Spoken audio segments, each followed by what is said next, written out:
Hello, I'm Mary Gregory, Executive Leadership Coach, Facilitator and Author. And welcome to Monday Confidence Myth Busting. And the myth that we are going to bust today is you either have confidence or you don't. So think about it. Have you ever thought, I wish I were as confident as them?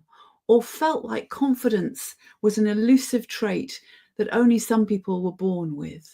Well, let's just bust that myth right away, because actually confidence is not something you are born with. It isn't something you either have or you don't have.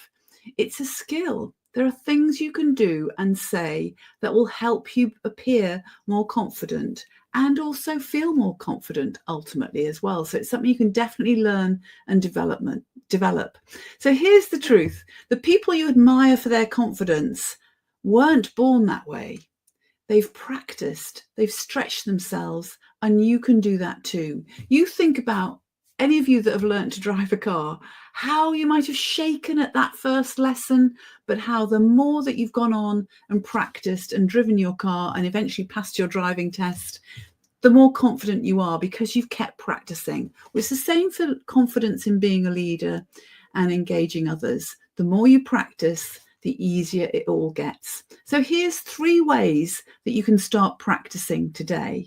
Firstly, make sure that you own your space, that you think about your body language and you stand tall, you use open gestures, good eye contact, relaxed shoulders, and be conscious about your body language so that you make yourself do those things, because the more you do that, the more you're giving your brain a cue that you are confident, and also you're sending the signals to other people that you're confident as well. Another thing you can do is just take small, bold steps. So something that we invite people to do on my workshops is every day to do something that takes you out of your comfort zone. Even if it's a really, really tiny step out of your comfort zone, by doing that, the more you do that repeatedly, the more your confidence will grow, because you are practicing acting despite the fact you might feel nervous or doubtful in yourself.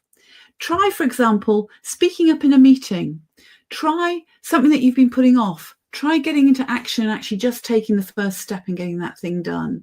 Small actions will help you build momentum, and that will absolutely help you to appear and feel more confident.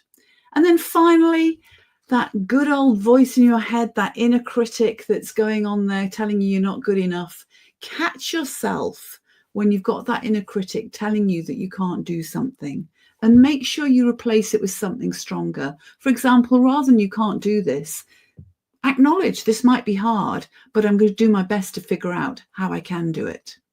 So I'd love to hear things that you would do to help you feel more confident. Do pop them in the chat below. I'd really love to hear your comments, and consider what's one bold step you could take today that would help you develop that confidence muscle even more. Drop your thoughts in this chat. And while we're talking about developing your confidence muscles, I'd love it if you could join me on the 20th of March in central London. I have an in-person workshop, Exploding the Confidence Myths, where we go through all the different myths that we create around confidence, look at how we can get over them, but also, more importantly, even connect to your authentic, confident self, so you can go out there and be the confident leader you know that you are. Thank you so much for listening. I look forward to talking to you soon. Bye for now.